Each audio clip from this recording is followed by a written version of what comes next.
안녕하세요. 마음의 쉼터입니다. 오늘은 많은 분들이 마음속에 품고 있는 주제, 술과 분노의 대물림을 함께 이야기해 보려 합니다.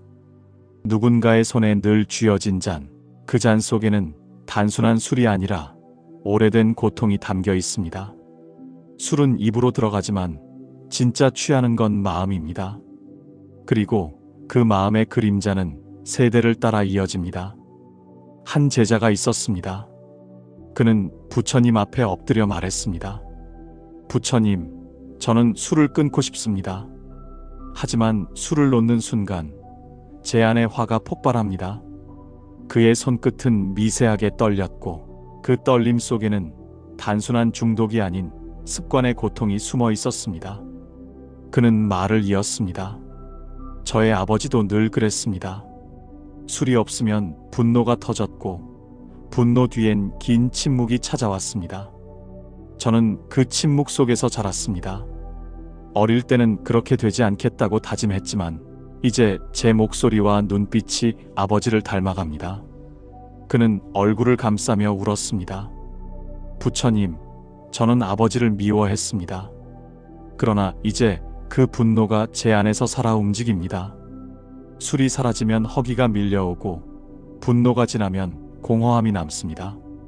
부처님은 잠시 눈을 감고 말씀하셨습니다. 그대의 괴로움은 술에 있지 않다. 술은 그대의 마음이 기댄 그림자일 뿐이다. 그림자는 빛이 있을 때 생기듯 그대의 분노도 마음의 두려움에서 비롯된 것이다. 법구경에는 이런 말씀이 있습니다. 모든 것은 마음이 앞서고 마음이 지어낸다. 마음으로 악을 생각하면 괴로움이 따른다. 바퀴가 수레를 따르듯 그대의 술은 단지 마음이 만든 수레의 바퀴와 같다. 그대가 마음을 돌리지 않는 한 그 바퀴는 같은 자리를 계속 돈다. 그 제자는 고개를 숙였습니다. 부처님, 저는 왜 이렇게 반복합니까? 아버지의 습관이 제 피에 섞여 있는 것 같습니다. 부처님은 조용히 미소 지으셨습니다. 피는 업이 아니다. 업은 반복된 마음의 방향이다. 그대가 아버지를 미워하며 그를 떠올릴 때마다 그대는 같은 길을 걷는다. 미움은 잊음이 아니고 분노는 단절이 아니다. 그것은 여전히 연결된 끈이다. 제자의 어깨가 무너졌습니다. 부처님, 저는 이제 두렵습니다.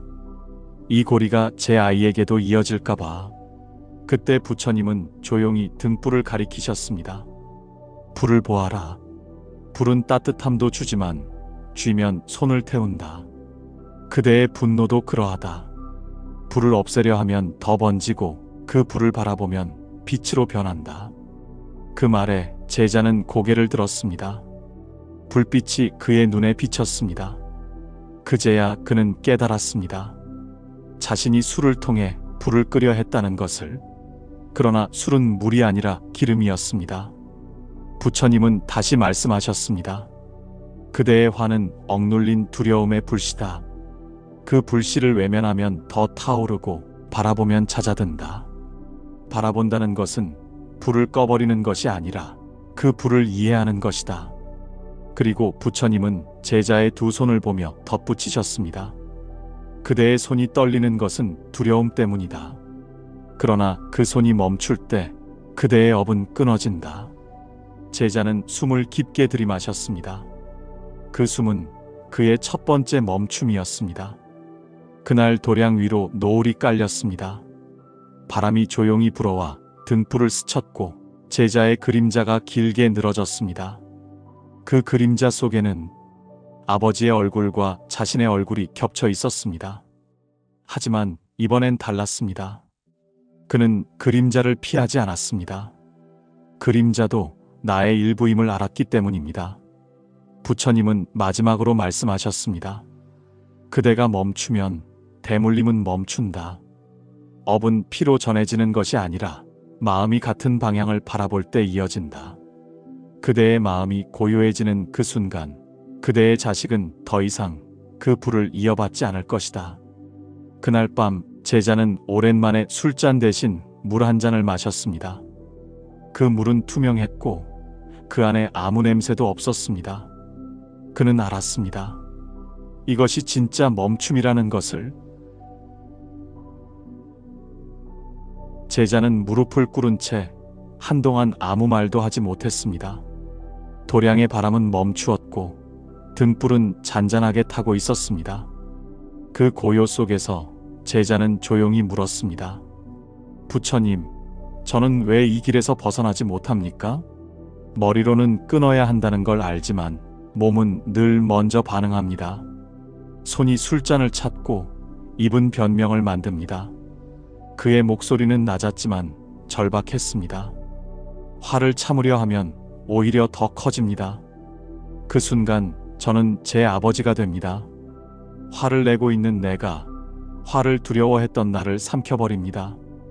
이 악순환은 도대체 어디서 끝납니까? 부처님께서 눈을 떴습니다. 그 눈빛은 잔잔했지만 깊었습니다. 그대의 괴로움은 새로운 것이 아니다. 그대는 지금 자신의 손으로 업의 줄을 당기고 있을 뿐이다. 제자가 고개를 들었습니다. 업이라 하셨습니까? 그럼 제 아버지의 업이 제게 옮겨진 것입니까? 부처님은 조용히 고개를 저으셨습니다. 업은 피로 전해지는 것이 아니라 그대가 반복할 때 스스로 이어지는 것이다. 중화함경에 이르되 사람은 생각한 대로 살아가고 그 생각은 다시 사람을 빚는다. 그대의 분노는 아버지의 것이 아니라 그대가 붙잡은 기억의 그림자다. 제자의 눈가가 떨렸습니다. 그렇다면 제 마음속의 화는 어디서 오는 것입니까? 부처님께서 말씀하셨습니다. 화는 억눌린 두려움에서 일어난다. 두려움은 통제할 수 없다는 느낌에서 생기고 그 통제를 얻기 위해 그대는 술을 찾는다. 술은 잠시 그대를 강하게 만드는 듯 하지만 그 힘은 오래가지 못한다. 그대가 술에 의지하는 동안 그대의 마음은 스스로를 다스릴 힘을 잃는다. 잠시 침묵이 흘렀습니다. 불빛이 작게 흔들리며 제자의 얼굴을 비췄습니다. 그대는 화를 억누르려 했다. 하지만 억눌림은 더 큰 폭발을 낳는다. 법구경에서는 말한다. 분노를 참는 이는 전차를 멈추는 자보다 위대하다. 그러나 그 참음이 단순한 억제라면 그대의 마음은 여전히 불타고 있을 것이다. 참음은 억제이고 알아차림은 이해다. 그대가 화를 이해하는 순간 그 화는 더 이상 불이 되지 않는다. 제자는 고개를 숙였습니다. 부처님, 저는 늘 이겨야 한다고 생각했습니다. 아버지를 이기고 싶었고, 분노를 이기고 싶었고, 세상을 이기고 싶었습니다. 그런데 이기려 할수록 더 약해지는 것 같습니다. 부처님께서 조용히 말씀하셨습니다. 이김은 또 다른 결박이다. 마음이 이기려 하면 이미 진 것이다. 바람을 이기려는 자는 바람 속에 갇히고 흐름을 이기려는 자는 물에 휩쓸린다. 그대가 멈출 때 바람은 지나가고 그대가 흘러갈 때 물은 길을 연다. 제자는 한참을 침묵했습니다. 멀리서 물소리가 들렸습니다. 작은 물줄기가 돌 위를 흘러가는 소리, 그 단순한 소리가 마음을 채웠습니다. 그는 다시 물었습니다. 부처님, 그럼 저는 무엇을 해야 합니까? 이 화를 없애려면 어떻게 해야 합니까? 없애려 하지 말라. 화는 없앨 대상이 아니라 알아차릴 대상이다. 그대가 화를 바라보는 그 순간 화는 이미 그대의 손에서 멀어진다. 불길을 붙잡으면 손이 타지만 그 불을 바라보면 방은 밝아진다. 화도 같다. 붙잡으면 고통이 되고 바라보면 깨달음이 된다. 부처님은 손끝으로 땅을 가리키셨습니다. 이 땅을 보라. 씨앗이 떨어져야 새싹이 난다. 그대의 분노도 그대의 밑거름이다. 그대를 괴롭히는 화 속에도 깨어남의 씨앗이 숨어 있다. 제자의 눈에 눈물이 맺혔습니다. 그 눈물은 슬픔이 아니라 오래된 결박이 풀리는 감각이었습니다. 부처님, 저는 제 분노를 처음으로 두려움 없이 바라봤습니다. 부처님께서 고개를 끄덕이셨습니다. 그대는 이미 첫걸음을 내디뎠다. 업의 사슬은 깨달음으로만 끊어진다. 그대가 지금 본 것은 아버지의 그림자가 아니라 그대 자신의 마음이다. 제자는 깊은 숨을 들이마셨습니다. 그 숨이 길어질수록 마음의 불길은 잦아들었습니다.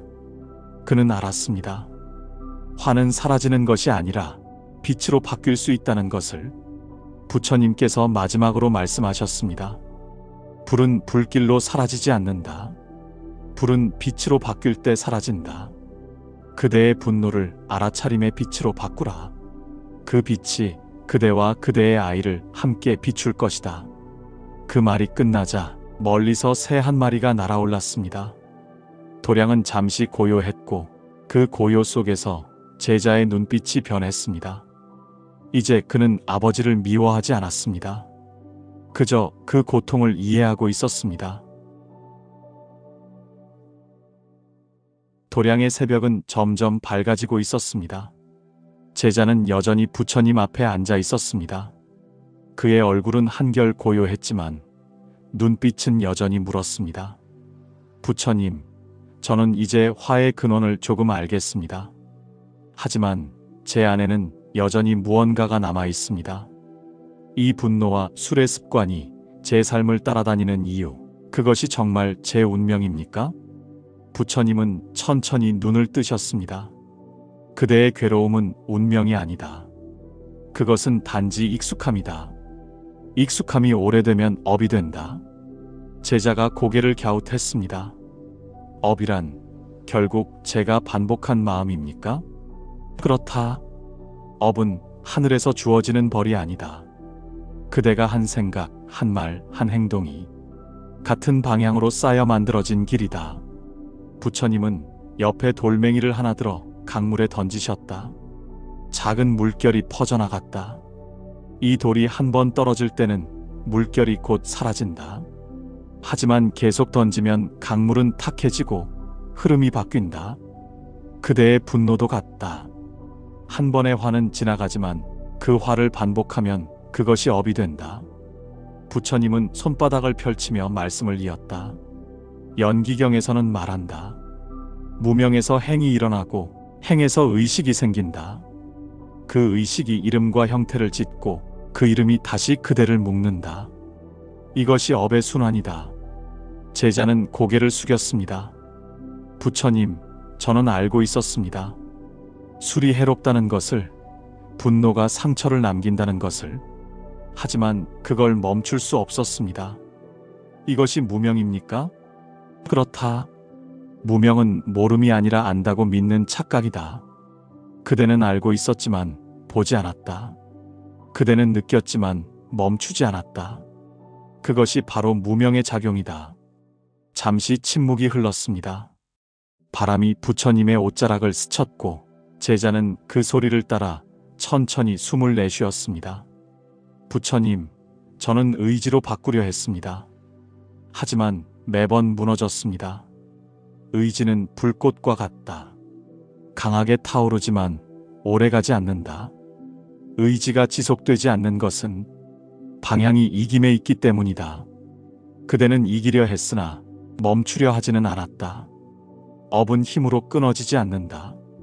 방향을 바꿀 때 스스로 멈춘다. 그때 부처님은 제자의 앞에 있는 돌을 하나하나 옮기셨다. 이 돌들이 과거의 기억이다. 그대는 매번 그것을 들고 같은 자리를 돌고 있다. 그러나 돌을 내려놓는 순간 그대의 길은 새로 열린다. 제자의 눈빛이 흔들렸다. 내려놓는다는 것은 있는 것입니까? 아니다. 잊음은 도망이고 노음은 자각이다. 기억을 버리면 다시 붙잡게 된다. 그러나 기억을 바라보고 놓아주면 그것은 그대를 묶지 못한다. 그 말에 제자는 천천히 눈을 감았습니다. 그의 마음속에는 어린 시절의 장면이 스쳤습니다. 술에 취한 아버지, 침묵 속의 어머니, 그리고 그 옆에서 울던 자신. 그 장면이 여전히 생생했지만 이제는 그 안에 분노가 없었습니다. 그저 한 사람의 고통으로 보였을 뿐입니다. 부처님은 조용히 말씀하셨습니다. 그대의 아버지는 화로 살아 있었다. 그 화는 생존의 울음이었다. 그대는 그 울음을 미워했지만 이제는 이해할 수 있다. 이해하는 자는 그 울음에서 자유로워진다. 부처님은 하늘을 바라보셨다. 그대여, 밤하늘의 별을 보라. 그 빛은 이미 오래전 떠난 별의 흔적이다. 그대가 보는 분노 또한 과거의 울림이다. 지금의 고통은 오래된 메아리일 뿐이다. 그대가 귀를 기울이면 그 소리는 점점 작아지고 마침내 사라질 것이다. 제자는 조용히 숨을 들이마셨다. 그 숨은 깊고 길었다. 그의 어깨가 조금씩 풀리기 시작했다. 이제 해설자의 목소리가 이어진다. 우리의 삶에서도 업은 늘 작동한다. 반복된 말, 습관, 감정이 쌓여 인생의 방향을 만든다. 화를 낼 때마다, 스스로를 정당화할 때마다 그 돌멩이는 다시 강물에 던져진다. 그러나 그 사실을 보는 순간 업은 더 이상 우리를 지배하지 못한다. 보는 것이 곧 멈춤이다. 멈춤이 곧 변화다. 한번 생각해보자. 우리는 얼마나 자주 이건 나니까 어쩔 수 없어라고 말하는가. 그 말 속엔 이미 과거의 그림자가 섞여 있다. 부처님은 그 말을 바꾸라 하셨다. 나는 이런 사람이니까가 아니라 나는 이 마음을 보고 있다. 그 인식 하나가 대물림의 고리를 끊는 시작이 된다. 새벽이 완전히 밝아왔다. 부처님은 조용히 눈을 감으셨다. 그대의 괴로움이 그대의 스승이 되리라. 그대가 그 고통을 통해 자신을 볼 때 업은 더 이상 그대를 붙잡지 못한다. 제자는 고개를 숙였다. 그의 이마가 땅에 닿는 순간 햇살이 산등성이를 넘어왔다. 그 빛은 그의 그림자 위로 내려앉았다. 이제 그 그림자는 더 이상 무겁지 않았다.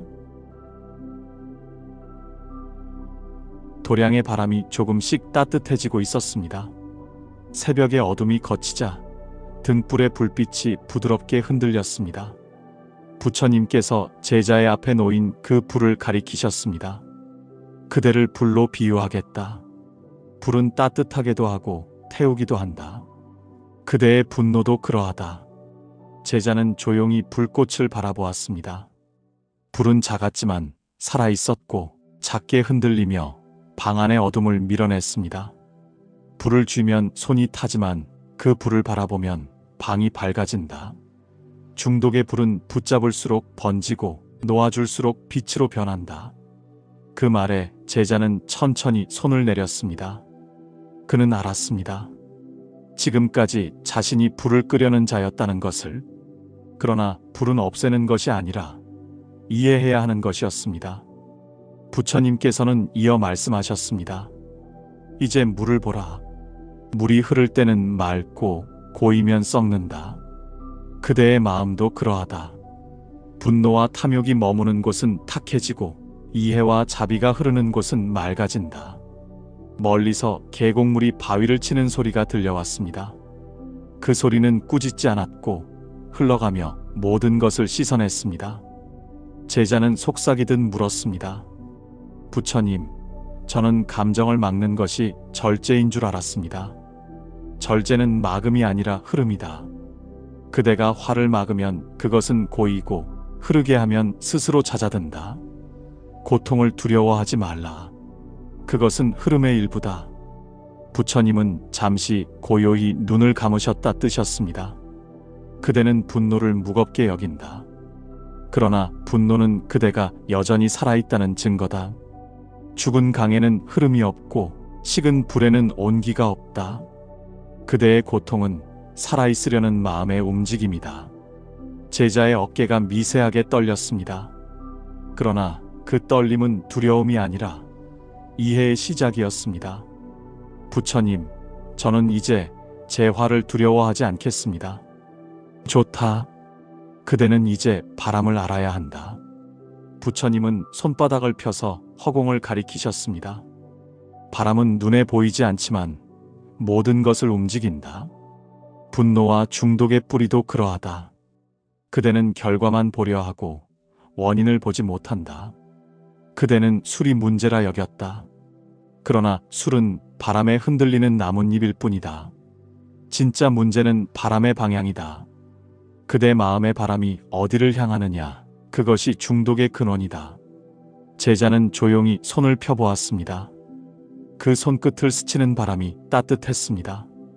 부처님, 이렇게 간단한 것이었습니까?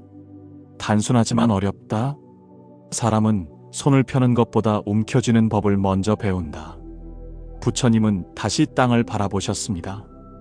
그 자리에는 작은 풀잎 하나가 고개를 내밀고 있었습니다. 이제 마지막으로 씨앗의 이야기를 하겠다. 모든 업은 씨앗과 같다. 한 번의 생각, 한 번의 말, 한 번의 행동이 씨앗이 되어 땅에 떨어진다. 그대가 그것을 돌보면 꽃이 피고 방치하면 잡초가 자란다. 그대의 아버지가 뿌린 씨앗은 분노였다. 그대는 그 씨앗을 미워했지만 미워함 또한 물을 준 셈이다. 그래서 그 분노는 자라났다. 제자의 눈빛이 흔들렸습니다. 그럼 저는 아버지의 잘못을 되풀이할 수밖에 없는 겁니까? 아니다.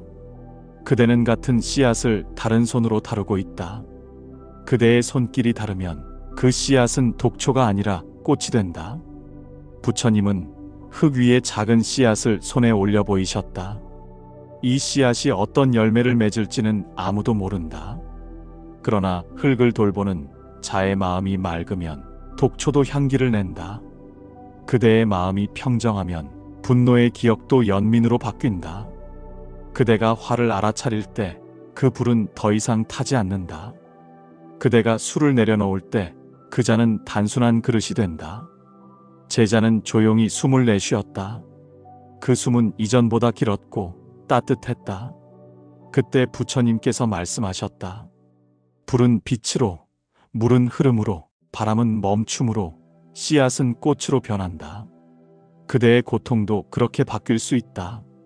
그대가 그것을 붙잡지 않는다면 모든 것은 스스로 길을 찾는다. 제자는 깊이 절을 올렸다. 그의 이마가 땅에 닿는 순간 바람이 한 번 불어 도량의 불빛을 스쳤다. 불은 꺼지지 않았다. 그저 한층 부드럽게 어둠을 이기지 않고 밝혀주고 있었다. 불빛이 서서히 희미해지고 있었습니다. 도량에는 새벽의 냄새가 스며들었고 제자의 마음은 고요해졌습니다. 그는 자신이 불, 물, 바람, 씨앗의 비유 속에서 마음의 성질을 조금은 이해하게 되었음을 느꼈습니다. 하지만 그 깨달음 위로 현실의 바람이 다시 불어왔습니다. 그는 물었습니다. 부처님, 저는 이제 마음의 불을 봤습니다. 하지만 세상은 여전히 저를 불러냅니다. 사람들은 마시고 경쟁하고 잊기 위해 웃습니다. 그 속에서 저는 다시 흔들립니다. 부처님은 조용히 고개를 끄덕이셨습니다. 흔들림은 죄가 아니다. 그대가 깨어있기에 바람을 느끼는 것이다. 이제 해설자의 목소리가 이어진다. 우리의 삶도 같다. 세상은 끊임없이 흔들리고 사람은 그 속에서 중심을 잃는다. 요즘은 술 대신 손안의 화면이 우리를 취하게 한다. 짧은 영상, 자극적인 소식, 끝없는 비교와 경쟁 속에서 우리는 또다시 도망친다. 부처님이 말씀하신 바람의 방향은 이 시대의 집중과 분산을 뜻한다. 마음이 흩어지는 곳엔 언제나 불안이 있고 마음이 머무는 곳엔 평화가 있다. 유마경에는 이런 말이 있다. 바른 길은 세상을 버리는 데 있지 않고 세상 속에서도 물들지 않음에 있다. 우리는 세상을 떠나 살 수 없다. 그러나 세상에 휩쓸리지 않고 사는 법은 배울 수 있다. 그것이 멈춤의 수행이다. 세상은 점점 더 빠르게 돌아간다. 빠름이 능력이라 믿고 고요함은 뒤처짐이라 여긴다. 하지만 빠름은 자유가 아니고 고요는 도망이 아니다. 고요는 회복이다. 제자의 시선이 멀리 산을 향했다. 그 산 위로 첫 햇살이 스며들고 있었다. 그는 생각했다. 세상은 변하지 않았는데 내 마음이 다르다. 그때 부처님이 조용히 말씀하셨다. 세상은 그대를 속박하지 않는다. 그대가 세상을 해석하는 마음이 그대를 묶는다. 세상은 언제나 그대의 거울이다. 해설자가 있는다. 그래서 중독의 뿌리는 결국 해석이다. 같은 상황에서도 어떤 이는 웃고 어떤 이는 분노한다. 사건이 아니라 해석이 괴로움을 만든다. 왜 나만 이러지? 라고 말하는 순간 우리는 이미 자신을 갇힌 틀에 넣는다. 하지만 지금 나는 이 마음을 보고 있다고 말하면 그 순간부터 우리는 관찰자가 된다. 관찰자는 끌려가지 않는다. 그는 바라본다. 바라보는 순간 그대는 자유다. 제자는 잠시 눈을 감았다. 그리고 부처님의 마지막 말씀을 떠올렸다. 그대가 멈추면 대물림은 멈춘다. 그 말은 단지 한 사람의 구원만을 뜻하지 않았다. 그가 멈출 때 그의 자녀의 마음이 달라지고 그 자녀가 또 다른 세상에서 같은 고리를 끊는다. 한 사람의 멈춤이 세대를 바꾼다. 해설자가 부드럽게 이어 말한다. 술잔을 내려놓는 일은 단지 행동의 문제가 아니다. 그것은 기억을 내려놓는 일이다. 화를 멈추는 일은 단지 참음의 문제가 아니다. 그것은 자신을 이해하는 일이다. 그대가 오늘 단 한 번이라도 분노 대신 침묵을 택한다면 그 침묵이 내일의 자비가 된다.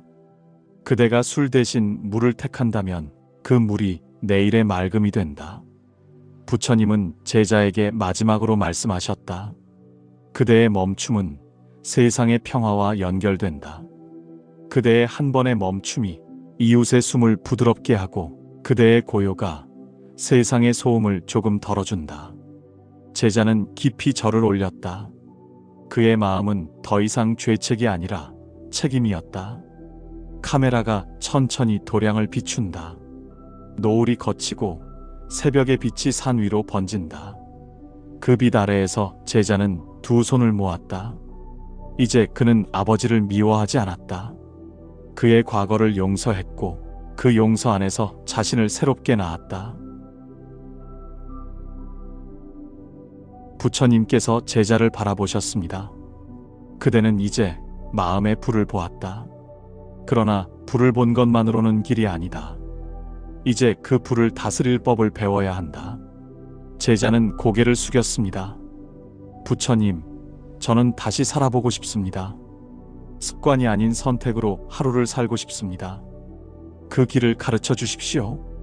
부처님은 잠시 숨을 고르고 말씀하셨습니다. 그대에게 4가지 길을 전하겠다. 이 길은 누구나 걸을 수 있으나 끝까지 걷는 이는 드물다. 첫째, 관찰의 길. 그대의 손이 움직이는 순간을 보라. 술잔을 드는 그 찰나, 말이 오르려는 그 찰나, 감정의 싹이 돋는 그 찰나를 보라. 관찰은 억제가 아니다. 억제는 눌러두지만 관찰은 이해하게 한다. 법구경에 이르되 자신을 이기는 이는 1000명을 이긴 전사보다 위대하다.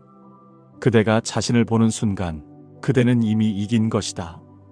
제자는 조용히 중얼거렸습니다. 저는 참으려만 했습니다. 보려 하지 않았습니다. 부처님은 고개를 끄덕였습니다.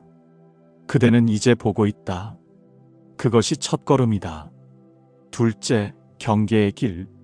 술이 문제라면 술집의 문턱을 넘지 말고 분노가 문제라면 말의 문턱을 세워라. 시간과 공간의 경계를 두는 것은 금지가 아니라 보호다. 마음에도 울타리가 필요하다. 울타리는 세상을 막는 것이 아니라 그대의 평화를 지키는 벽이다. 제자가 물었습니다. 부처님, 저는 자주 그 울타리를 허물어버립니다. 울타리가 무너지는 것이 실패가 아니다.